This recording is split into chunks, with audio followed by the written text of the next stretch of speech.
সুপ্রিয় দর্শক, দেশে বিদেশে যে যেখান থেকেই দেখছেন সমসাময়িক গুরুত্বপূর্ণ বিষয় নিয়ে এনটিভির নিয়মিত আয়োজন এই সময় আপনাদের সবাইকে স্বাগত জানাচ্ছি। সঙ্গে আছি আমি ফারজানা নাহিদ। শুরুতেই খবরের শিরোনামগুলো জানিয়ে দিব, তারপরে আমরা আলোচনায় ফিরব। কমেছে বন্যার পানি, মৃত্যু বেড়ে ৩১, পানিবন্দী ১২.৫ লাখ পরিবারের দুর্ভোগ, ত্রাণ বিতরণে সমন্বয়হীনতা। সরকারের মেয়াদ ঠিক করতে রাজনৈতিক দলগুলোর সাথে বসার আহ্বান বিএনপির, স্বল্প মেয়াদে রাষ্ট্র সংস্কার সম্ভব নয় টিআইবি বলেছে। জামায়াত শিবির নিষিদ্ধের প্রজ্ঞাপন বাতিল হয়েছে এবং আওয়ামী লীগকে নিষিদ্ধ করা উচিত হবে না বলেছেন আইন উপদেষ্টা। এস আলমের সম্পদ বিক্রি করে আমানতকারীদের অর্থ ফেরত দেওয়া হবে, বাংলাদেশ ব্যাংক গভর্নর বলেছেন। ভালুকায় দুদকের ৬ মামলায় এনটিভি চেয়ারম্যান মোসাদ্দেক আলীর স্থায়ী জামিন, সব মামলায় খালাসের আশা। আমরা সমসাময়িক বিষয় নিয়ে আলোচনা করে থাকি এই টক শোতে।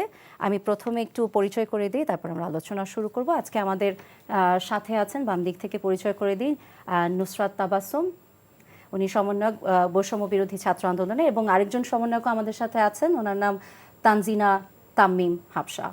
আপনাদের দুজনকে স্বাগত জানাচ্ছি আমাদের এনটিভি স্টুডিওতে। এবং এছাড়াও আমাদের সাথে দুজন জুমে জয়েন করার কথা রয়েছে। একজন হচ্ছেন আয়াতুল্লাহ বেহেশতি, উনিও সমন্বয়ক হিসেবে আছেন, এবং আমাদের কুমিল্লা প্রতিনিধি মাহফুজ নান্টু, আমরা ওনার সাথেও যুক্ত হবার চেষ্টা করব। আমি যদি শুরু করি এইভাবে, যে বৈষম্য বিরোধী ছাত্র আন্দোলনের সমন্বয়ক হিসেবে আপনাদেরকে আমরা চিনি, আপনি তো লিড করেছেন, আপনাকে সবাই চিনে। এটা এই যে একটা বৈষম্যের লড়াই থেকে দেশ সংস্কারের লড়াইয়ে আপনারা আসলেন, একটা দীর্ঘদিনের ফ্যাসিবাদী সরকারের পতন ঘটলো আপনাদের নেতৃত্বেই অবশ্যই, এবং জনসাধারণ আপনাদের সাথে যুক্ত হলো। তারপরে আপনারা দেশ সংস্কারের অনেকগুলো কাজ করেছেন, যেখানে প্রশাসনের আমরা কিছুটা অ্যাবসেন্স দেখেছি। আপনাদের স্টুডেন্টস, মানে আপনাদের বলতে আমি বুঝছি আপনারা যেহেতু শিক্ষার্থীদের রিপ্রেজেন্টেটিভ, আপনারা সেটা যদি বলি রাস্তাঘাট ক্লিনের কথা, যেটা যদি বলি ট্রাফিকের কথা, শুধু তাই নয়, এর পরেও আমরা ইন্টারিম গভর্নমেন্ট জাস্ট ফর্ম হলো, কিছুদিন হয়েছে, এরপরে আমাদের দেশ এখন বন্যার কবলে পড়েছে, এবং আপনারা এখনও এই জায়গায় আপনারা লিড দিচ্ছেন। এবং এটা মানে অবশ্যই আমি খুব গর্বের সাথে বলবো যে আপনারা যেভাবে, আমরা তো প্রতিনিয়ত ইন্টারনেটের বদৌলতে আমি বলবো যে আমরা দেখতে পাচ্ছি যে কিভাবে জনসাধারণকে আপনারা সম্পৃক্ত করেছেন। এটা অবশ্যই আমি আবারও বলবো যে আপনাদের এই সমন্বয়কারীরা এবং যারা শিক্ষার্থীরা ইন জেনারেল, আপনারা যেভাবে কাজ করছেন এই বন্যার্তদের সাহায্যার্থে বলবো, তাদেরকে উদ্ধারে, তাদের ত্রাণ বিতরণে, এবং আরও আমি শিওর যে আপনাদের আরও অনেক কাজ করতে হয়, এখানে অনেক কোঅর্ডিনেশনের প্রয়োজন। নুসরাত, আপনাকে যদি একটু জিজ্ঞেস করি, এই ধরনের কোঅর্ডিনেশনটা আপনারা কিভাবে করছেন? কিভাবে করছে বলতে, দেখুন, এই গণ অভ্যুত্থানের মাধ্যমে আসলে দেশের মানুষ অলরেডি এক হয়ে আছে। মানে বিষয়টা একটু উদাহরণ দিয়ে বলতে গেলে এরকম যে দেশের মানুষ এতদিন বিভিন্ন রাস্তায় ছিল, আলাদা আলাদা মতে ছিল, এখন একটা খোলা মাঠে সবাই এক জায়গায় আছে। আমরা কখনোই এটাকে নির্দেশনা অর্থে বলতে বলিনি, আহ্বান বলা যেতে পারে, অনুরোধ বলা যেতে পারে। কিন্তু যখনই আমরা দেশের মানুষের কাছে হাত পেতে দাঁড়িয়েছি, দেশের মানুষ অকুণ্ঠ ভালোবাসা দিয়ে আমাদের ভরিয়ে দিয়েছে। তো আমরা যখনই এই যে ত্রাণ কার্যক্রম যখন শুরু করার প্রয়োজনীয়তা দেখা দিল, আমরা কিন্তু জনগণের কাছে হাত পেতেছি, গণত্রাণ সংগ্রহ কর্মসূচি, এবং জনগণ দুহাত ভরে আমাদের কাছে তাদের বন্যা কবলিত অঞ্চলের মানুষের জন্য যে ভালোবাসা, সেটা আমাদের কাছে পৌঁছে দিচ্ছে। কোঅর্ডিনেট করার জন্য আসলে জনগণের সহযোগিতা এতটাই পাচ্ছে, আমি এই ক্রেডিটটা নিতে রাজি নই। আমি বলতে রাজি নই যে আমরাই সবটা করছি, বললে সেটা কিছুটা অন্যায় হবে। আসলে এখন সবাই মিলে কাজ করছে। আমরা হয়তো কিছুটা কোথাও কিছুটা একটু এগিয়ে দিচ্ছি, সেটা নিতান্তই সময়ের প্রয়োজনে। কিন্তু আসল এই পুরো সমন্বয়ের বা পুরো আন্দোলন এবং আন্দোলন পরবর্তী সময়ে যতগুলো আমরা ভালো কাজ দেখেছি দেশে, সবগুলোর ক্রেডিট আসলে সারা দেশের সব মানুষের সমান। একটু কম আর বেশি থাকতে পারে, কিন্তু সবাই এটার ভাগিদার। আমার প্রশ্নটা ছিল যে কোঅর্ডিনেশনটা তো অনেক ডিফিকাল্ট। এই যে ধরেন আপনাদের জায়গায় কারা যাবে, দেখুন, এটা ডিফিকাল্ট না, এটাকে ডিফিকাল্ট বলবেন না। বিষয়টা হচ্ছে, কেন অন্য অন্য রাজনৈতিক দলগুলো বা এর পূর্বে শাসক গোষ্ঠী যারা ছিল তারা যেটা করতে পারেনি, আমরা সেটা করতে পারছি হয়তো। এটা কিভাবে, এই তফাৎটার জায়গাটাই এটা। আমরা জনগণের কাতার থেকে জনগণের কথাটা বোঝার চেষ্টা করি। আমরা চায়ের দোকানে, টঙের দোকানে বসে চা খাই, আমরা রিক্সায় করে চলাচল করি, আমাদের কোনো স্পেশাল ট্রিটমেন্ট আমরা চাই না, আমাদের কোনো স্পেশাল ট্রিটমেন্ট পাওয়ারও কথা না। আমরা জনগণের কাতারে থাকি। এজন্য জনগণের যে চাহিদাগুলো বা জনগণের যে পালস, পিপলস পালস, সেটা আমরা খুব সমতল থেকে বুঝতে পারি। এটার জন্য আলাদা করে আমাদের রিসার্চ করতে হয় না, আলাদা করে আমাদের তদন্ত কমিটি গঠন করতে হয় না। এই জন্য আমার মনে হয় যতগুলো সিদ্ধান্ত আমরা নিয়েছি বা নিতে পেরেছি, বা আমাদের যতগুলো সিদ্ধান্তের সঙ্গে জনগণ একমত হয়েছে, এই জন্যই একমত হয়েছে যে আমরাও আমাদের বক্তব্যের মধ্যে দিয়ে জনগণের আশা ভরসার প্রতিফলন ঘটাতে পেরেছি, এবং আমরা এটা পেরেছি কারণ আমরাও জনগণের অংশ। এই জন্য এটাই, জাস্ট এটুকুই, শুধুমাত্র সমতলে থেকে জনগণের কথাটা শুনলেই যথেষ্ট। আপনি জনগণের একজন রিপ্রেজেন্টেটিভ হয়ে কথা বললে তো আপনার জন্য কমিউনিকেশনটা অনেক ইজি হয়ে যায়। আপনি সেটাই অবশ্যই বলছেন ইজি যে হয়ে যায়, কারণ আপনি আলাদা তাদেরই করে একজন হয়ে কমিউনিকেশনের যখন- প্রয়োজনই না, আমি সেখানেই আছি। একটা আর 5 জন মানুষ যেভাবে চলাফেরা করে, আমার চলাফেরাটাও, আমাদের চলাফেরা, আমাদের ওঠা বসা সেখানটাতেই। আমরা জনগণের মধ্যে থেকে জনগণকে কোঅর্ডিনেট করার ট্রাই করছি। না, আমি Bird বলতে side চাচ্ছিলাম দিয়ে না। ত্রাণের ক্ষেত্রে ধরেন এই যে জায়গাগুলো সিলেক্ট করা, যে কিছু জায়গায় ত্রাণ মানে কোন কোন জায়গায় ত্রাণ পাচ্ছে না, কিভাবে যাচ্ছে, ওখানে যারা যাচ্ছে তাদের সাথে কারা যাবে, বা কি পরিমাণ লোকবল দরকার, কি কি খাওয়া বা কি কি ধরনের জিনিস কোথায় যাবে, এই কোঅর্ডিনেশনটা আপনারা বন্যার কিভাবে ক্ষেত্রে করছেন? কোঅর্ডিনেশনের ব্যাপারটা একটু অন্যরকম ছিল। দেখুন, প্রথমে তো আমরা ফেসবুক মারফত প্রথমে টিএসসিটা আমরা নির্ধারণ করি ঢাকার মধ্যে, তারপর আরও কয়েকটা জায়গাতে আমাদের গণত্রাণ কর্মসূচি চলেছে, যদিও সেগুলো কিছুটা সীমিত আকার এবং বেশিরভাগ ক্ষেত্রে শুধু অর্থ সাহায্যই নেওয়া হয়েছে। কোঅর্ডিনেট করা হচ্ছে বলতে, প্রথম থেকে ঢাকাতে আমাদের 4 থেকে 5টা ভলেন্টিয়ার টিম গিয়েছিল তারা, এবং এখন পর্যন্ত আমাদের কয়েকজন সমন্বয়ক এবং সাহায্যকারী ভলেন্টিয়ার হিসেবে যারা রেস্কিউ টিমে যারা গিয়েছিল বন্যা কবলিত অঞ্চলে, অনেকেই এখন পর্যন্ত অসুস্থ, কয়েকজন হাসপাতালেও রয়েছে, কারণ ওই বিভৎস অঞ্চলে 14-15 ঘন্টা পানিতে ভিজে থেকে কাজ করা, খাবার, তারা এখনো অনেকেই অসুস্থ। তো আমাদের রেস্কিউ টিমগুলো ঢাকাতে ব্যাক করেছে। আর আমি অস্বীকার করব না যে সমন্বয়ের কিছুটা সমস্যা হচ্ছে, কারণ এক তো অপরিচিত এলাকা, তারপরে হচ্ছে এত পানি চারিদিকে, পুরো ম্যাপটা ঘেটে ঘ হয়ে গেছে। আমাদের রেস্কিউ টিম প্রথমে যতটা পেরেছে সেনাবাহিনীর সঙ্গে কোঅর্ডিনেট করার ট্রাই করেছে, কাজ করেছে এবং যথেষ্ট কাজ করেছে। আর বর্তমানে আমরা যেটা করছি, আমরা হচ্ছে জেলা প্রশাসকের কার্যালয়ে আমাদের ত্রাণগুলো যাচ্ছে। ঢাকা থেকে প্রত্যেকটি ট্রাকের সাথে 2 থেকে 3 জন প্রতিনিধি যাচ্ছে। তারা জেলা প্রশাসকের কাছে গিয়ে আমাদের ত্রাণগুলো বুঝিয়ে দিয়ে আসছে। ওখান থেকে সেনাবাহিনী এবং লোকাল ভলেন্টিয়ার টিম যেটা, তারা জেলা প্রশাসকের কাছে এসে সেনাবাহিনীর মাধ্যমে সমন্বয় করে ত্রাণগুলো নিয়ে গিয়ে রিমোট অঞ্চলে পৌঁছে দেওয়ার চেষ্টা করছে। এখন অনেকগুলো গ্রাম রয়েছে, দেখা যাচ্ছে আর বিদ্যুৎ না থাকার কারণে, ইন্টারনেট না থাকার কারণে অনেকগুলো জায়গার খবর ওই গ্রামের বাইরেই কেউ জানছে না। আমরা মানে এটা বলাটা খুব, মানে জানি না, বিশ্বাস করাটা একটু কঠিন। এমন হয়েছে যে গ্রামের খবর উপজেলায় জানে না, মানে ওই যোগাযোগ ব্যবস্থা কোনোভাবেই ওই সব বিচ্ছিন্ন উপজেলাতে হয়ে গেছে। একটা গ্রামের দেখা যাচ্ছে 15টা পরিবার যে জলমগ্ন অবস্থায় আছে, এই খবরটা উপজেলা পর্যন্ত যায়নি। তো সেই খবরটা ঢাকা পর্যন্ত এসে পৌঁছানো নিয়ার টু ইম্পসিবল। আবার দেখা যাচ্ছে যখন খবরটা এসে পৌঁছাচ্ছে, তখন সেই ব্যাপারটা কোঅর্ডিনেট করে ওই এরিয়া পর্যন্ত ত্রাণটা পৌঁছানোটা আরও অসম্ভব হয়ে দাঁড়াচ্ছে। কিন্তু আমি খুবই কৃতজ্ঞ, জেলা প্রশাসক, সেনাবাহিনী, লোকাল ভলেন্টিয়ার টিম থেকে শুরু করে আমাদের ঢাকাস্থ যতগুলো সংগঠন রয়েছে, মানে এলাকা ভিত্তিক সংগঠন রয়েছে, তারা প্রত্যেকে মানে চূড়ান্ত সাহায্য করছে। আমরা আমাদের সকল দুর্বলতা মেনে নিয়েই তাদের কাছে কৃতজ্ঞতা প্রকাশ করতে চাই, যে তাদের এই রকম সর্বাঙ্গীন সহযোগিতা যদি না থাকতো, আমাদের কাজটা আরও কঠিন হয়ে যেত। এবং আমরা প্রত্যেক দিন চেষ্টা করছি আগের দিনের থেকে আরেকটু ভালো করা, আরেকটু সুন্দরভাবে কাজটা করার, কিন্তু প্রতিকূল পরিস্থিতিতে কাজ করা খুবই কঠিন। অবশ্যই অবশ্যই বেগ পেতে হচ্ছে আপনাদের, আমরাও বুঝতেছি। এবং এখানে তো লজিস্টিক সাপোর্ট অনেক বড় একটা বিষয়, অনেক বড় একটা ব্যাপার। সবচেয়ে বড় কথা হচ্ছে, দেখুন, আমরা তো এখানে যারা আছে সবাই আনপ্রফেশনাল। জি, আমরা পরীক্ষা মানে ক্লাসরুম থেকে বের হওয়া ছেলে মেয়ে, আমরা আমাদের যথাসাধ্য চেষ্টা করছি, এবং আমরা আমাদের যাবতীয় ভুল ত্রুটি মেনে নিয়ে সমালোচনাকে আহ্বান করেই বলতে চাই যে জনগণের সহায়তা পেলে, এবং আমরা পাচ্ছি, তার জন্য আমরা কৃতজ্ঞ। আমরা প্রত্যেকদিন চেষ্টা করে যাচ্ছি আরো ভালো করার জন্য। আচ্ছা, থ্যাংক ইউ। আপনার কাছে আবার ফিরবো আমরা।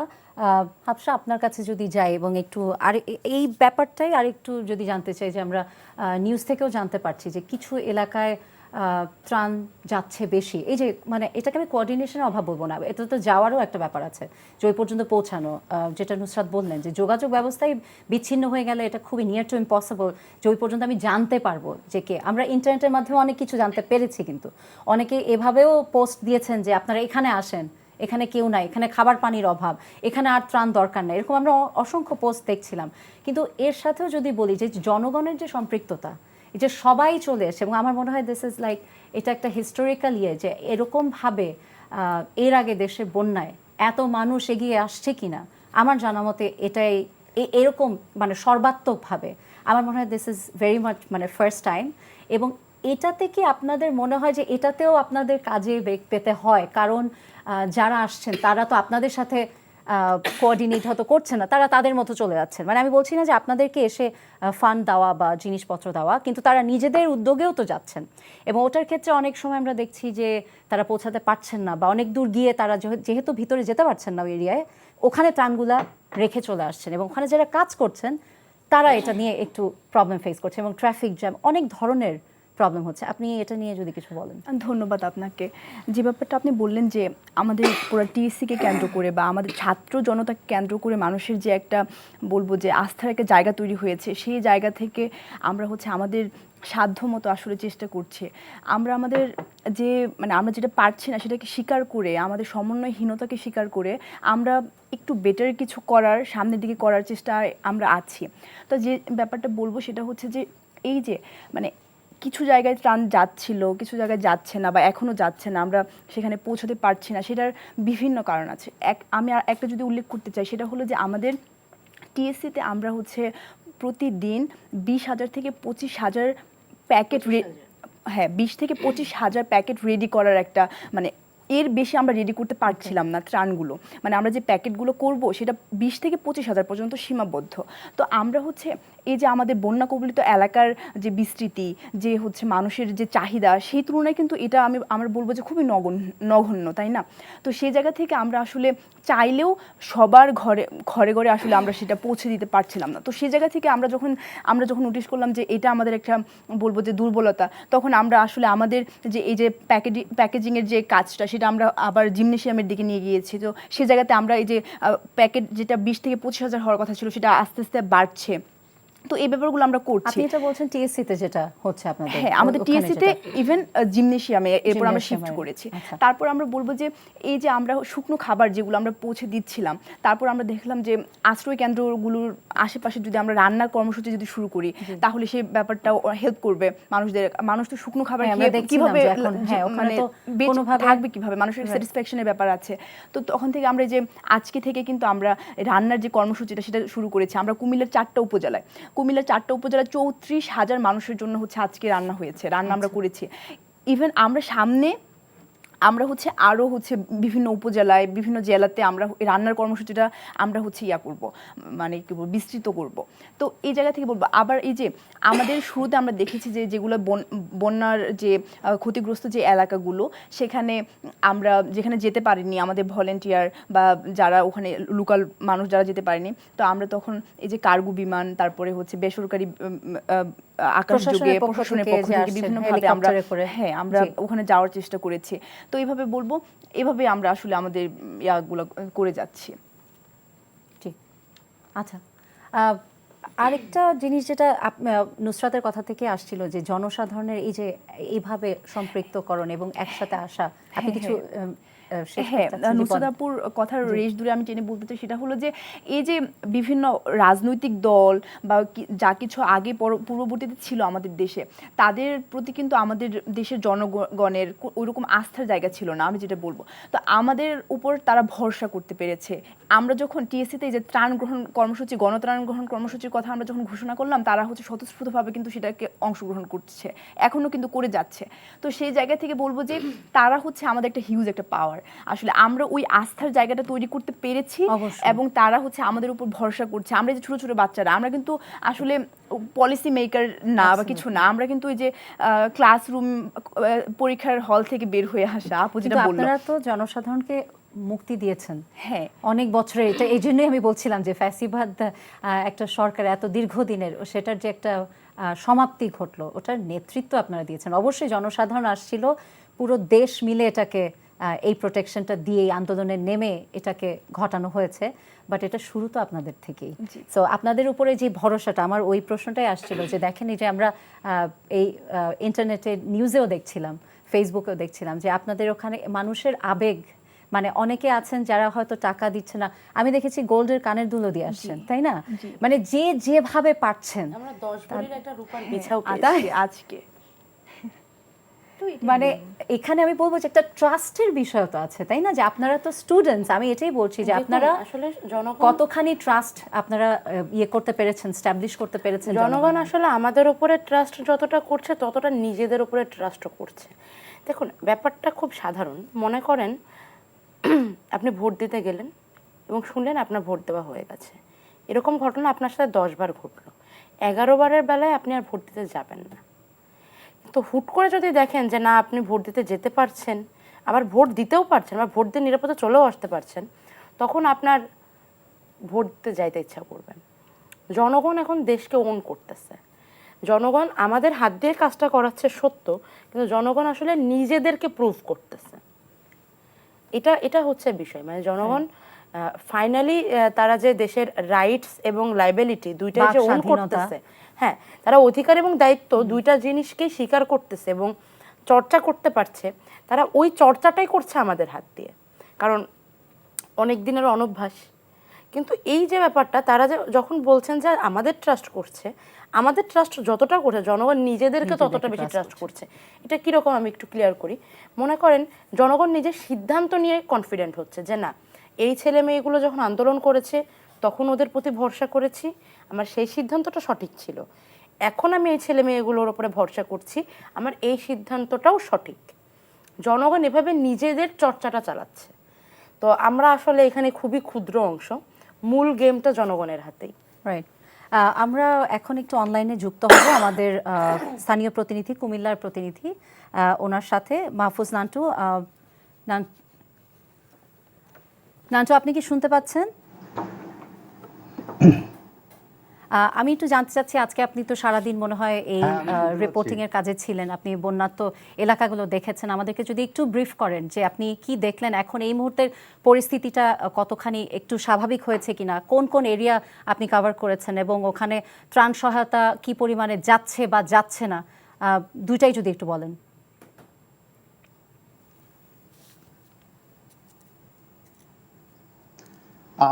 আপনাকে আসলে জানিয়ে রাখি যে গত বৃহস্পতিবার রাত প্রায় 12:15 বাজে তখন কুমিল্লার বুড়িচং উপজেলার যে ভুরভুরিয়া এলাকা রয়েছে সে জায়গায় গোমতী নদীর বাঁধ ভেঙে বুড়িচং উপজেলার পুরো অধিকাংশ গ্রামই আসলে তলিয়ে যায়।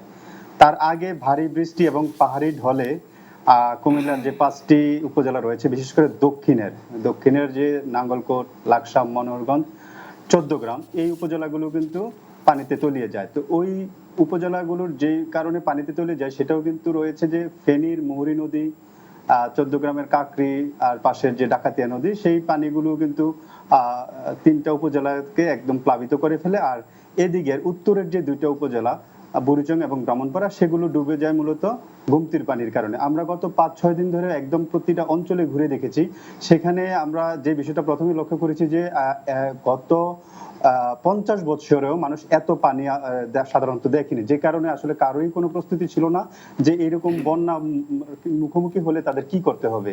সাধারণত অনেকেই ঘর থেকে চলে গেছেন, আবার অনেকেই খুব আত্মবিশ্বাসে যে রয়ে গেছেন যে তাদের কিছুই হবে না। শেষমেশ যারা আসলে যেতে পারেননি তারাই কিন্তু একটু পানিতে আটকে গেছেন। তো এই বিষয়ের চেয়ে বেশি দুঃখজনক যেটা মনে হয়েছে যে এইরকম একটা পরিস্থিতিতে আমরা যেটা দেখেছি যে বিশেষ করে যেই এলাকাগুলোতে মিডিয়ার ফোকাস বেশি ছিল, মূলত ওই এলাকাগুলোতে ত্রাণ বেশি গিয়েছে। বিশেষ করে যদি আমি বলি, বুড়িচং উপজেলার একদম শাসনগাছা থেকে শহরের যে মূল অন্যতম একটা ব্যস্ততম সড়ক শাসনগাছা, সেই সড়ক ধরে সবাই বুড়িচং এ চলে গেছেন, কিন্তু 14 গ্রাম কিংবা মনোহরগঞ্জ, লাকসাম, নাঙ্গলকোট, ওইখানে যে একদম 10-12 ফিট পর্যন্ত পানি হয়েছে সেদিকে কিন্তু অনেকেরই লক্ষ্যে নেই। আমরা যেটা দেখেছি যে মূল সড়ক ধরে অনেক স্বেচ্ছাসেবী সংগঠনও কিন্তু গিয়ে তারা ত্রাণ দিয়ে এসেছেন, কিন্তু দুর্গম বা প্রত্যন্ত যেই গ্রামগুলো রয়েছে যেখানে নৌকা ছাড়া সাধারণত যাওয়া যায় না, সেই গ্রামগুলোতে কিন্তু দিনে একবারও ত্রাণ যেতে আমরা দেখিনি। আমরা এমনও দেখেছি যে একই বাড়িতে অনেকেই 2বার, 3বার, 4বারও কিন্তু ত্রাণ দিয়েছেন। আর বিশেষ করে একদম যেই মানে প্রত্যন্ত অঞ্চল রয়েছে সেগুলোতে কিন্তু নান্টু একবারে নান্টু, আপনি কি শুনতে পাচ্ছেন আমাকে? আপনি যেটা বলছিলেন সেটা যদি একটু বলেন বন্যা কবলিত এলাকাগুলো সম্পর্কে।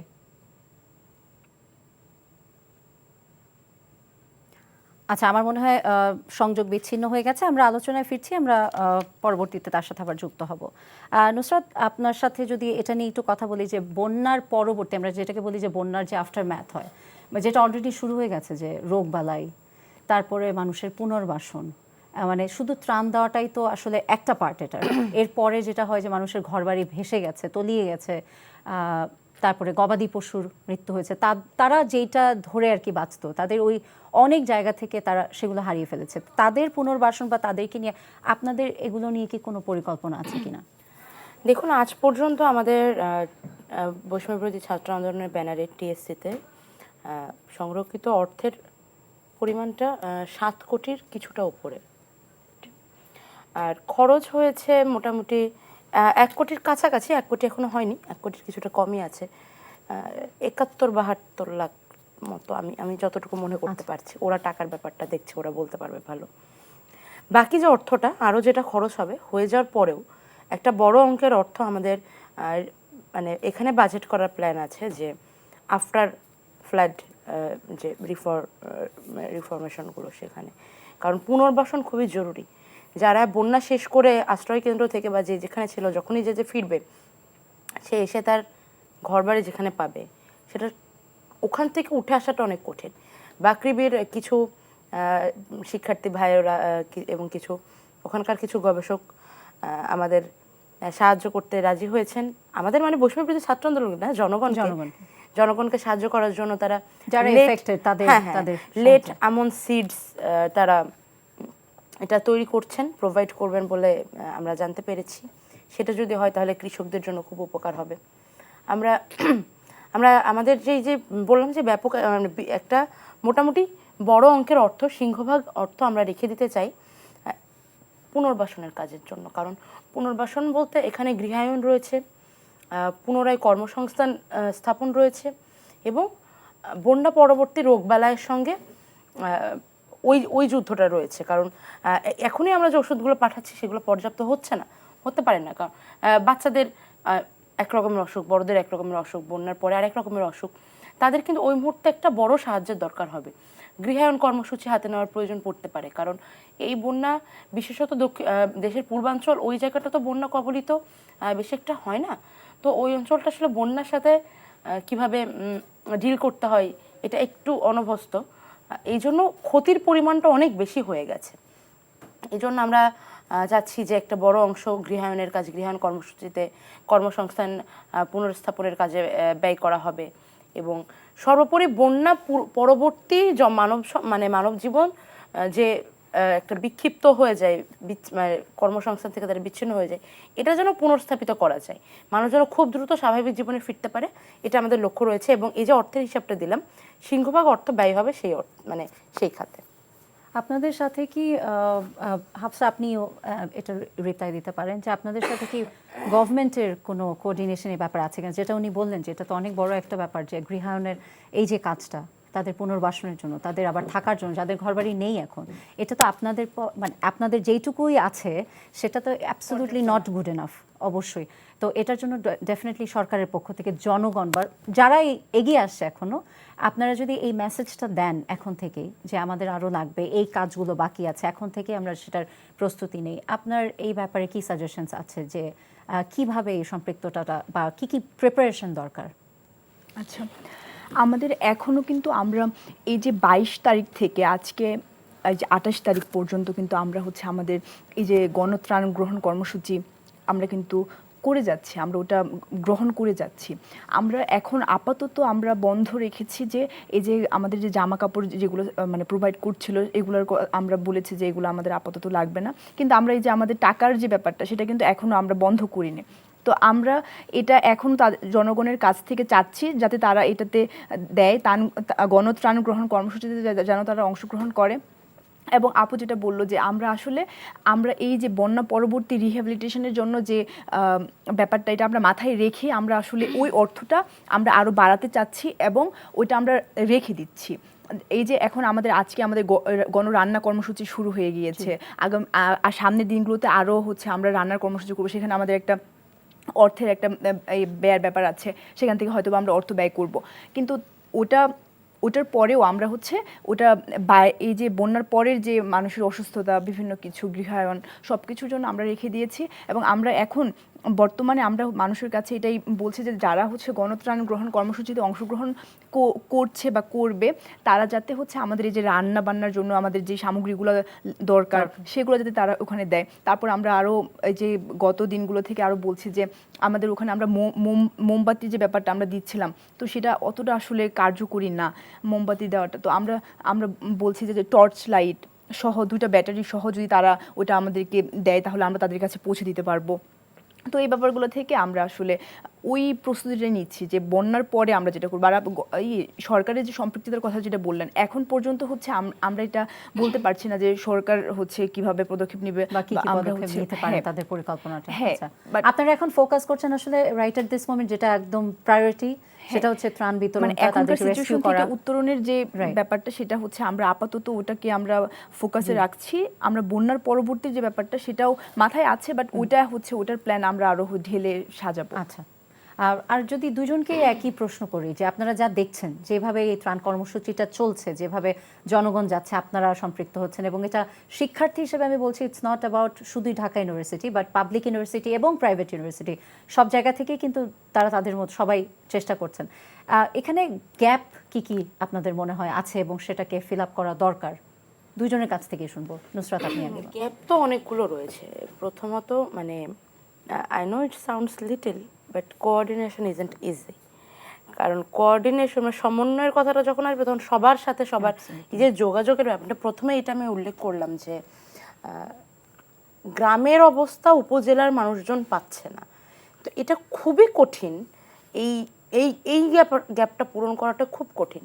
আমাদের উপদেষ্টা মাননীয় উপদেষ্টা নাহিদ ইসলাম মহোদয়, নাহিদ ভাই বলে দিয়েছেন যে ইন্টারনেট ফ্রি, কিন্তু এবং অনেকগুলো সিম কোম্পানি এরকমটা করে দিয়েছে, কিন্তু কি লাভ? বিদ্যুৎ দেওয়া তো সম্ভব না, ওখানে তো মোবাইল যদি চার্জ না থাকে ইন্টারনেটটা কাজে লাগবে কিভাবে? এখন এই সমস্যা আসলে, দুর্যোগটা তো প্রাকৃতিক দুর্যোগের সাথে তো আসলে লড়াই করা যায় না, শুধু এরপরে কিভাবে একটু ড্যামেজ কম করা যায় সেটার চেষ্টা করা ছাড়া কোনো উপায় থাকে না। হাফসা যেটার কথা বলছিল যে গভর্নমেন্টের সাথে কোঅর্ডিনেশনের যে ব্যাপারটা, অলরেডি কিন্তু আমরা গভর্নমেন্টের পক্ষ থেকে একটা হিউজ বাজেট এসেছে বলে শুনতে পেয়েছি। প্রধান উপদেষ্টা ডক্টর মোহাম্মদ ইউনূস সাহেব তিনি বলছিলেন যে একটা বিপুল অঙ্কের একটা বাজেট এখানে করা হয়েছে। সেনাবাহিনীর সাথে আমরা কোঅর্ডিনেট করছি, কোস্টগার্ডদের সাথে আমরা কোঅর্ডিনেট করছি, কিন্তু গ্যাপ যেটা রয়েছে সেটা আসলে এই প্রতিকূল পরিস্থিতিতে সেই গ্যাপটা থাকবেই। আমরা শুধু মিনিমাইজ করার চেষ্টা করতে পারি, যেটা আমরা করে যাচ্ছি। আমরা লোকাল বিভিন্ন ক্লাব, তারপরে হচ্ছে বিভিন্ন ছোট ছোট সংগঠনগুলোর সাথে যোগাযোগ করছি, লোকাল ভলেন্টিয়ার টিমগুলোর সাথে যোগাযোগ করছি। ঢাকাস্থ যে সমস্ত লোকাল সংগঠনগুলো রয়েছে, যেমন ফেনীর এখানে কিছু সংগঠন রয়েছে, কুমিল্লার পক্ষ থেকে সংগঠন রয়েছে, আমরা সেগুলোর সাথে যোগাযোগ করার চেষ্টা করছি। Still it's very hard to minimise the problem. Right. আর যদি তাদের সুচিকিৎসার কথা বলি, যেরকম দেখেন আপনাদের এই যে বৈষম্য বিরোধী ছাত্র আন্দোলনে যারা আহত হলেন, তাদের জন্য গভর্নমেন্ট, এই যে ইন্টারিম গভর্নমেন্ট, ওনাদের কাছ থেকে একটা এরকম স্টেপ এসছে যে তাদের চিকিৎসার, আপনাদের কি মনে হয় না যে এখানেও সেই জিনিসটা প্রয়োজন পড়বে, তাই না? এই যে এনাদের সুচিকিৎসার জন্য তাদের খরচটা মানে ব্যয়টাকে বহন করার জন্য। যেহেতু এরকম বন্যা বাংলাদেশ অনেক দিন দেখে, এই যে আমাদের রিপোর্টার উনি বললেন যে গত 50 বছরে মানুষজন, আমাদের দেশের মানুষ, এই বন্যার পর পুনর্বাসনটাও মানে আগের কোনো পুনর্বাসনের হিসাবে এটা হবে না। আর আমরা তো আমাদের কাজটা করবই, আরো অনেকগুলো ট্রাস্টেড মানে মানুষজন, ট্রাস্টেড জায়গা ত্রাণ সংগ্রহের কাজ করছে, তারাও অসাধারণ কাজ করছে, আমরাও আমাদের মতো চেষ্টা করে যাচ্ছি। এবং এই বন্যা পরবর্তী পুনর্বাসন কর্মযজ্ঞটা এতটাই বৃহৎ হবে, আমি অ্যাজিউম করতে পারি যে একটা বৃহৎ কোঅর্ডিনেশন না হলে এটা করা সম্ভব না। গভর্নমেন্ট, স্টুডেন্টস, জনগণ সবাই মিলে কাজে হাত না লাগালে আসলে এত বৃহৎ কর্মযজ্ঞ সমাধান করা সহজ হবে না। Thank you. আমাদের সাথে আবার যুক্ত হয়েছেন মাহফুজ নান্টু, আমাদের কুমিল্লা প্রতিনিধি। নান্টু, আপনি শুনতে পাচ্ছেন আমাকে? আমি শুনতে পাচ্ছি আপনাকে। জি নান্টু, আপনি যেটা বলছিলেন ওই কথায় যদি ফেরত যেতেন, যে আপনি যে এলাকাগুলো নিয়ে কথা বলছিলেন, বন্যা দুর্গত এলাকাগুলো। হ্যাঁ, আমি আমি আমি মূলত যে পাঁচটি আমাদের যে কুমিল্লা জেলায় 17টি উপজেলা রয়েছে, সেখানে মূলত 14টি উপজেলায় বন্যাক্রান্ত রয়েছে। এবং আমি যে কথাটি বলছিলাম যে এই 14টির মধ্যে একদম 6টি উপজেলা খুব বেশি বন্যা আক্রান্ত। এর মধ্যে বুড়িচং, ব্রাহ্মণপাড়া, নাঙ্গলকোট, চৌদ্দগ্রাম, মনোহরগঞ্জ, লাকসাম, এই 6টি উপজেলা একদম বেশি, মানে বলা যায় যে প্রায় 10 লাখ মানুষ এখন পানিবন্দী রয়েছে। বিশেষ করে আমরা যেই বিষয়টি দেখেছি যে বিদ্যুৎ এবং ইন্টারনেট না থাকার কারণে একদম প্রত্যন্ত অঞ্চলে কিন্তু ত্রাণ বিতরণটা সুষ্ঠুভাবে বা সমবন্টন হয়নি, যে কারণে অনেকেই, যেখানে দেখা যায় কি যারা রাতে একবার খেয়েছেন তারা সকালে খাননি, দুপুরে খেয়েছেন, আবার রাতে খেয়েছেন, এরকম মানে পরিবারের যে সদস্যরা সকালে ভাত খেয়েছেন বা শুকনো খাবার খেয়েছেন তারা দুপুরে কিছু খাননি, দুপুরে যারা খেয়েছেন কিছু তারা রাতে খাননি, মানে পালা করে করে খেয়ে না খেয়ে কোনো রকম টিকে আছে। এটার মূল কারণ হচ্ছে সড়কের পাশে বেশিরভাগ ত্রাণগুলো দিয়ে স্বেচ্ছাসেবীরা চলে যাচ্ছেন। তবে সেই জায়গায় আমরা অবশ্যই ধন্যবাদ দেব যারা শিক্ষার্থী রয়েছেন, বিশেষ করে বিভিন্ন শিক্ষা প্রতিষ্ঠান থেকে আসছেন, ঢাকা বিশ্ববিদ্যালয় থেকে আসছেন, তারা গুগল ম্যাপ দেখে দেখে আগে থেকেই, মানে কুমিল্লা শহরে থেকেই তারা বিভিন্ন জায়গার বা লোকেশনগুলো ঠিক করে নিয়েছেন, যে তারপরে তারা কিন্তু স্পিড বোট, ট্রলার বা নৌকা নিয়ে দুর্গম অঞ্চলগুলোতে গিয়েছেন। প্রথম প্রথম কিন্তু একটা মারাত্মক সমন্বয়হীনতা কিন্তু আমরা দেখেছি। এছাড়া আমরা যেই বিষয়টি লক্ষ্য করেছি যে বন্যার দুর্গত, আমি আরো কয়েকটা তথ্য দিয়ে রাখি। এই এবারের বন্যায় আমাদের কুমিল্লায় কিন্তু ব্যাপক ক্ষতি হয়েছে। বিশেষ করে যদি আমরা বলি, এখন পর্যন্ত সড়ক ও জনপরিবহন যে তথ্যটি দিয়েছে যে 100 কিলোমিটার রাস্তা, মানে যে ফিডার সড়কগুলা বলা হয় বিভিন্ন মূল সড়কে ওঠার জন্য, সেগুলো একেবারে ধ্বংস হয়ে গেছে। এর মধ্যে ঢাকা চট্টগ্রাম মহাসড়কের অন্তত 35 কিলোমিটার রয়েছে যেগুলো বিভিন্নভাবে ধ্বংস হয়ে গেছে। এছাড়া আমরা বিভিন্ন গ্রামে ঘুরেছি, বিভিন্ন মাছের ঘেরে ঘুরেছি, মৎস্য অধিদপ্তরও আমাদের যে তথ্য দিয়েছেন এবং আমরা নিজেরা যে চিত্র দেখেছি, অন্তত 400 কোটি টাকার মাছ এইবারের বানের জলে ভেসে গেছে। তো এই সব মিলিয়ে বলা যায় যে এবারের যে বন্যা, সেই বন্যার ক্ষতি কাটিয়ে ওঠা হয়তো অনেক কষ্ট হবে। তবে এই বন্যার যে একদম গুরুত্বপূর্ণ যে বিষয়টি, সেটা হচ্ছে যে একদম স্বেচ্ছাসেবী, বিশেষ করে ছাত্রদের কথা আমি বলবো। ঢাকা বিশ্ববিদ্যালয়ের বিভিন্ন হলের ছাত্ররা যেভাবে এগিয়ে এসেছেন এবং তারা দিন রাত নৌকায়, রাত হলে নৌকায় শুয়ে কাটিয়েছেন, সকাল হলেই তারা বিভিন্ন গ্রামে ঢুকে গেছেন, সেখানে গিয়ে একদম হ্যান্ড মাইক দিয়ে দিয়ে তারা কিন্তু জিজ্ঞেস করতেন যে আপনাদের ত্রাণ লাগবে কিনা, পানি লাগবে কিনা, ঔষধ লাগবে কিনা। এই বিষয়টা আমাদেরকে মুগ্ধ করেছে। আমরা আরেকটা প্রশ্ন করব জেলায় সেটা হচ্ছে, এই যে আপনি ত্রাণের বিষয়টা বলছিলেন, এই মুহূর্তে আসলে কি ধরনের ত্রাণ সামগ্রী বেশি প্রয়োজন, যে এলাকাগুলোর কথা আপনি বললেন? এখানে আমরা শুনছিলাম যে এখন রান্না করে খাওয়াটা নিয়ে যাওয়াটা দরকার, কারণ ওখানে রান্না করার কোনো প্রস্তুতি সম্ভব নয়। এখন কি শুকনা খাবারটা বেশি প্রয়োজন হচ্ছে ওখানে, নাকি রান্না করে ওখানে রান্না করার মতো ব্যবস্থা আছে, নাকি খাবার পানির সংকট? কোনটা বেশি প্রয়োজন বা কোনটা আসলে পৌঁছাচ্ছে ওখানে? না, মূলত প্রথম থেকেই, মানে আমরা যদি লক্ষ্য করি গেল শুক্রবার থেকে কিন্তু সবাই যে ত্রাণ সামগ্রী নিয়ে এসেছে খাবার, সেগুলো শুকনো খাবার। তো 3-4 দিন 5 দিন পর্যন্ত মানুষ শুকনো খাবার খেতে খেতে এখন আর কোনো কিছু খেতে চায় না। এখন তাদের যে ভাত তরকারি কিংবা খিচুড়ি এ জাতীয় খাবার কিন্তু তারা চাচ্ছেন, এবং এটারই সংকট, কারণ রান্না করার জায়গা কম। তো সে কারণে অনেকেই কুমিল্লা শহর থেকে কিংবা বিভিন্ন জায়গায়, মানে উঁচু জায়গায় রান্না সামগ্রী নিয়ে আসেন, এখানে রান্না করেন, এখানেই প্যাকেট করেন এবং প্যাকেটগুলো নিয়ে তারা নৌকায় তোলেন, নৌকায় নিয়ে নিয়ে গিয়ে দিয়ে আসেন। আমি নিজেও অনেকগুলো পরিবারের সাথে কথা বলেছি, তারা অনেক দিন ভাত খায় না। এক মুঠো ভাতের জন্য তাদের হাহাকারটা দেখেছি, তারা কতটা কষ্ট করতেছেন। সকালে একবার যদি কোনো রকম কিছু খান, তারপরে দুপুরে গিয়ে ভাতের জন্য হাহাকার করেন, কারণ এই মানুষগুলো ভাত খেয়ে অভ্যস্ত, তারা কিন্তু এত শুকনো খাবার খেয়ে অভ্যস্ত না। আর কতক্ষণ একটা মানুষ চিরা মুড়ি খেয়ে থাকতে পারে? আর এরকম পরিস্থিতির সাথে কিন্তু এই মানুষগুলো আসলে পরিচিত না, যে কারণে খাবার নিয়ে কিন্তু খুব তাদের কষ্ট হচ্ছে। আর এখন যে সমস্যাটা আমরা পরিলক্ষিত করলাম, সেটা হচ্ছে যে পানিবাহিত রোগের প্রাদুর্ভাব কিন্তু বেড়ে গেছে। এখন পর্যন্ত সবচেয়ে বেশি শ্বাসকষ্টজনিত, মানে দীর্ঘক্ষণ পানিতে তারা যে নেমে কাজ করছেন বা যারা আশ্রয় কেন্দ্রে আছেন, তারা যখন আবার বাড়ির দিকে যাচ্ছেন, তাদের গবাদি পশুর জন্য ঘাস সংগ্রহ করছেন বুক সমান পানিতে নেমে, এই কাজটা করতে করতে কিন্তু তাদের এখন শ্বাসকষ্টজনিত রোগের প্রাদুর্ভাবটা বেড়ে গেছে। পাশাপাশি খোসপাসরা বা চর্মরোগ যেটাকে বলি আমরা, সেই চর্মরোগের আধিক্যও কিন্তু বেড়ে গেছে। আর আমরা যে কুমিল্লা সিভিল সার্জনের সাথে কথা বলেছি, তিনি বলেছেন যে বন্যার পানি যখন একেবারে শুকানোর সময় হবে, ঠিক তখনই কিন্তু পানিবাহিত রোগের প্রাদুর্ভাবটা বাড়বে, বিশেষ করে ডায়রিয়া, কলেরা এই জাতীয়। তবে তার আগে যে সিচুয়েশনটা তারা ফেস করতেছেন, সেটা হচ্ছে যে এখন অনেক গর্ভবতী মায়ের যে সিজারিয়ান যে সময়টা আসলে মানে ডাক্তারের যে প্রয়োজন হয়, প্রত্যন্ত অঞ্চলে কিন্তু ডাক্তাররা যেতে পারতেছেন না, কারণ তাদের কাছে নৌকা নেই, স্পিড বোট নেই, ট্রলার নেই। এই যে পরিস্থিতিটা, এই পরিস্থিতিতে মানে স্বজনরা যে কিভাবে তার মানে স্ত্রীকে অথবা ইয়েকে নিয়ে হসপিটাল আসবেন সেই জায়গাটাও কিন্তু নেই, কারণ সেখানে প্রায় 10 থেকে 15 ফুট পানি, তার উপরে মানুষ ভেসে আছেন। এই যে একটা পরিস্থিতি, এই পরিস্থিতিটা খেলতে দেওয়া কিন্তু সত্যিই কষ্টকর। যারা সামনে থেকে দেখেছেন তারা জানেন যে এই একটা অসুস্থ মানুষকে নিয়ে হসপিটালে যাওয়া যে কত দুরূহ, সেটা চোখে না দেখলে বিশ্বাস করা যায় না। বিশেষ করে এই সিচুয়েশনটা মূলত তৈরি হয়েছে 14 গ্রাম, মনোহরগঞ্জ, লাকসাম, এই নাঙ্গলকোট, এই 4টা উপজেলায় সবচেয়ে বেশি কষ্ট পাচ্ছে মানুষজন। বুঝতে পারছি। নান্টু, আপনার কাছে আরেকটা জিনিস জানতে চাবো। আমরা তো আসলে যারা বন্যার্ত এরিয়াতে মানুষজনের কথা বলছি, ওখানে গৃহপালিত অনেক প্রাণী আছে, তাদের খাবার বা তাদের দেখভাল, এই ধরনের কোনো সদয় উপস্থিতি আপনি কি যারা নিয়ে যাচ্ছেন খাবার, তাদের দিকে কি কেউ খেয়াল করছে কিনা? হ্যাঁ, এই বিষয়ে কি?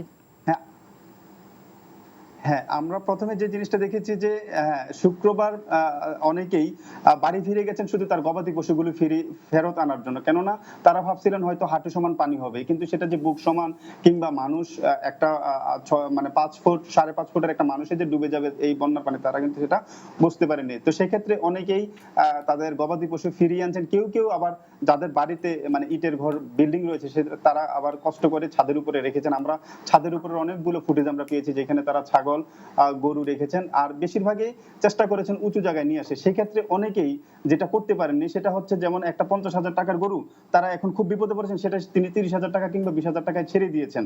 তার আসলে কারণ আগামী কয়েকদিন, এক সপ্তাহ লাগতে পারে এই পানিটা নামতে, কিংবা 15 দিন লাগতে পারে। এই যে 15 দিন এই গবাদি পশুটাকে কি খাওয়াবেন সেটা তার মানে সামর্থ্যের বাইরে চলে যাবে। সে কারণে সে কি করেছেন, অনেকেই দেখলাম যে অর্ধেক কিংবা তারও কম দামে তাদের গবাদি পশুটা ছেড়ে দিয়েছেন। এছাড়াও আমরা যেটা দেখেছি, অনেকে তার পালা মুরগি, হাঁস, ছাগল, এগুলোও কিন্তু তারা কেউ কেউ বিক্রি করে দিয়েছেন। তবে বুড়িচং উপজেলার পাশে যেহেতু সদর, কুমিল্লা আদর্শ সদর উপজেলা, আমরা আদর্শ সদর উপজেলায় গিয়ে দেখলাম অনেকগুলো নির্মাণাধীন বিল্ডিং অনেকেই ছেড়ে দিয়েছেন যে আপনারা আপনাদের গরুগুলো এইখানে রাখেন, এগুলোকে যতদিন পানি না নামে ততদিন রেখে দেন। এই সময় অনেকেই গোখাদ্যের অভাবে ভুগেছেন। এখন দেখলাম কয়েকটি স্বেচ্ছাসেবী সংগঠন সহ দুই একটা রাজনৈতিক দলের নেতা কর্মীরা তারা শহর থেকে ভুসি কিনে নিয়ে এই মানুষগুলোকে ব্যাগে করে করে দিচ্ছেন, এবং তারা এগুলাই পানির সাথে লবণ এবং ভুসি মিশিয়ে কিন্তু এই গবাদি পশুগুলোকে খাওয়াচ্ছেন। তো এখন এই পরিস্থিতিতে আরো কয়েকটা দিন যদি আরো কয়েকটা দিন গেলে কিন্তু পানি একটু সরে যাবে, তখন হয়তো গবাদি পশু নিয়ে আর তাদের চিন্তা করতে হবে না। তবে ওই বৃহস্পতিবার, শুক্র, শনি, রবি পর্যন্ত আপনি আমাদের সাথে যুক্ত থাকবেন। আপনার কাছে আমরা আবার ফিরছি পরবর্তী টপিকটা নিয়ে। নুসরাত, আরেকটা বিষয় যেটা আমরা সবাই দেখছি যে এই যে ত্রাণ, যেই ধরনের জিনিসগুলো কেনা হচ্ছে, যে দ্রব্যগুলো, সেগুলো দ্রব্যমূল্য যে বৃদ্ধি বা ছলচাতুরিও যদি বলি ব্যবসায়ীদের, এরকম কিছু আপনারা যারা ত্রাণ কিনছে বা আপনারা যাদেরকে এইটার সাথে কোঅর্ডিনেট করাচ্ছেন, এই ধরনের ইয়েতে আপনাদের মন্তব্যটা কি? যদি নুসরাত আপনি বলেন যে আসলে এরকম হচ্ছে কিনা, কোন কোন ক্ষেত্রে আমরা যা দেখছি যে 5 টাকার মোমবাতির দামও বেড়ে গেছে। চিত্রটা আসলে এত বেশি 50-50 যে বলাটা খুব কঠিন। আমরা একদিকে এরকম খবর শুনছি যে বাজার খালি হয়ে যাওয়ার কারণে বা সিন্ডিকেটের কারণে দাম বেড়ে যাচ্ছে, এবং দাম বেড়ে যাচ্ছে। আমি নিজেই বাজার করতে গিয়ে একটা সময় গুড়, চিনি এগুলো পর্যাপ্ত পরিমাণে পাইনি। আবার একই সঙ্গে এই অভিজ্ঞতাটাও যেমন ঠিক আমারই হয়েছে, ঠিক তেমনি আমি এটাও দেখেছি যে কেনাকাটার মানে দেখে যখন বুঝতে পেরেছে ত্রাণের জন্য, আপা এটা কি ত্রাণের জন্য? হ্যাঁ, ত্রাণের জন্য। তখন অস্বাভাবিক রকম তারা কম অর্থেও রেখেছে। দুইটা ঘটনাই আমার নিজের সাথে হয়েছে, আমি নিজেই দেখেছি। তবে বিষয়টা হচ্ছে যে আমি নেগেটিভিটি ছড়াতে পছন্দ করি না। আমি এটা বলবো যে যারা এই মুহূর্তে এই ধরনের কাজগুলো, যারা অসাধু কার্যক্রমগুলো যারা করছে, তাদেরকে আসলে সামাজিক বয়কট বা ওই ধরনের কার্যক্রমে চাইতে আইনের আওতায় নিয়ে আসাটা বেশি জরুরি। কারণ শুধু এখন বলে না, যে কোনো সময়, সব সময়ের জন্য, হ্যাঁ, যে কোনো সময়ের জন্যই আপনি মানে বাজারের যেটা নির্দিষ্ট দ্রব্যমূল্য সেটা পার করে গিয়ে অতিরিক্ত মূল্য রাখা বা সিন্ডিকেটের চক্র তৈরি করা, এগুলো তো অন্যায়। এবং এগুলো অন্যায় না, এগুলো হচ্ছে বাংলাদেশের অর্থনীতির জন্য রীতিমতো হুমকি স্বরূপ। আমরা যখন স্টেট রিফরমেশনের কথা বলি, সেখানে ইকোনমিক রিফরমেশন আমাদের one of the top priority. সেখানে এই এই ইকোনমিক রিফরমেশন কখনোই হবে না যদি মুদ্রাস্ফীতি কমিয়ে না আনা যায়। আর এই ধরনের অসাধু কার্যক্রমের মাধ্যমে দ্রব্যমূল্য বৃদ্ধি করতে থাকলে সেটা কোনোদিনই সম্ভব হবে না। একই সঙ্গে আমি বলবো যে দেশের এই অবস্থাতে আমরা পজিটিভ দিকটাতেও একটু নজর দিতে পারি। যারা বন্যার্তদের কথা ভেবে অনেকে ফ্রি দিচ্ছে, হ্যাঁ অনেককে ফ্রি দিচ্ছে, তাদের এই কার্যক্রমটাতে মানে এই কার্যক্রমটাকেও আমরা সাধুবাদ জানাতে চাই, শুভেচ্ছা জানাতে চাই। এর সঙ্গে জানাতে চাই যে আপনারা যে কার্যক্রমটা করছেন, এই যে কম অর্থ রাখা বা বিনামূল্যে দিয়ে দেওয়া, দেশের জনগণ আপনাদেরকে ইতিহাসের সঠিক পাতায় মনে রাখবে। এবং এই তদারকিটা আপনি যেটা বললেন, এটা একটা কন্টিনিউয়াস প্রসেস হওয়া উচিত। হ্যাঁ, এটা একটা যে continuous process সার্বক্ষণিক একটা মনিটরিং সেল কাজ করা উচিত রেগুলার বেসিসে। বাজার মনিটরিং নিয়ে তো অনেক কিছু হয়েছে, অনেক হয়ে যাচ্ছে, এই কেন্দ্রীয়ভাবেও হয়েছে, ছাত্রদের হাতেও হতে দেখেছি। কিন্তু বিষয়টা হচ্ছে এই সমস্যাটার সমাধান আসলে গোড়ার থেকে হবে। বাজারে গিয়ে ওই মধ্যবিত্ত বা উচ্চ মধ্যবিত্তই হলো ব্যবসায়ীদের ঘাড় ধরে এটা সমাধান হবে না যতক্ষণ না গোড়ার থেকে হিসাবটা আসবে। আমার মনে হয় যে দেশের এই দিকটাতেও মানে কারেন্ট প্রবলেমগুলোর সাথে সাথেও রিফরমেশনের কাজগুলো যখন শুরু হবে তখন ইকোনমিক স্ট্রাকচার, ইকোনমিক রেপুটেশন মানে ক্রেডিবিলিটি প্লাস আর যে বিষয়গুলো আছে অ্যাকাউন্টেবিলিটি, এই জিনিসগুলোর দিকে নজর দেওয়াটা খুব দরকার। বাংলাদেশের আর অনেকগুলো সেক্টর শুধুমাত্র ইকোনমিক রিফরমেশনের উপরে ডিপেন্ড করে আছে। তাই শুধুমাত্র বন্যার সময় না, আলটিমেট সলিউশন হিসেবে আমাদের এখানে একটা প্রপার স্ট্রাকচার করে দেওয়া উচিত। হ্যাঁ, এখানে একটা গাইডেন্স চলে আসা উচিত। হাফসা, আপনার কাছে যদি একটু যাই এবং জানতে চাই যে আমরা যখনই বলছি যে সবাই এগিয়ে আসছে, আমাদের অনেক ব্যবসা প্রতিষ্ঠান আছে, লার্জ, মিডিয়াম, স্মল, বাট বিশেষ করে আমরা যদি বলি বড় বড় ব্যবসা প্রতিষ্ঠান, তাদের ক্ষমতাও তো অনেক বেশি।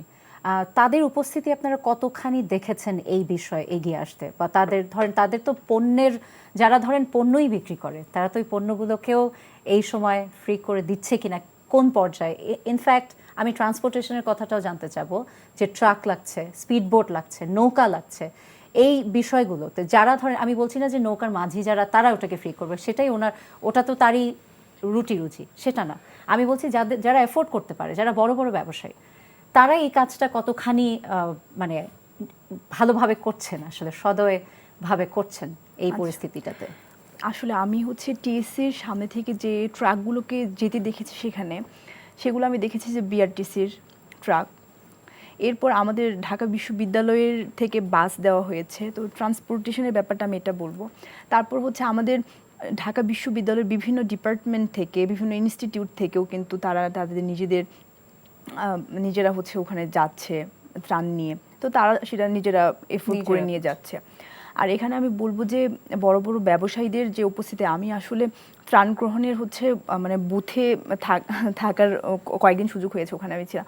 তো ওই জায়গা থেকে আমি দেখেছি যে মানুষ হচ্ছে ব্যক্তি পর্যায় থেকে এসে বেশি মানে ওখানে ডোনেট করছে।